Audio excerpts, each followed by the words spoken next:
বেনামাজি যারা জাহান্নামে যাবে তাদেরকে যদি আল্লাহ তাআলা জিজ্ঞাসা করেন যে তোমরা দুনিয়াতে বেনামাজি ছিলে, এখন জাহান্নামে যাও, ওই সময় যদি তারা আল্লাহর কাছে এই কথাটা বলে যে আল্লাহ, যারা দুনিয়াতে নামাজ পড়তো তারা তো কখনোই আমাকে বলে নাই যে নামাজ না পড়লে জাহান্নামে যেতে হয়, তারা নামাজ পড়তো কিন্তু আমাদেরকে তো বলে নাই, তখন আপনি কি করবেন?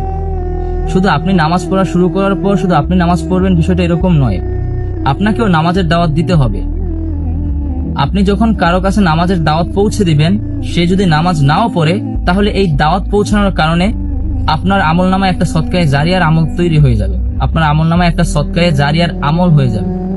সুতরাং আপনি আপনার জায়গা থেকে দাওয়াত দিন সবাইকে।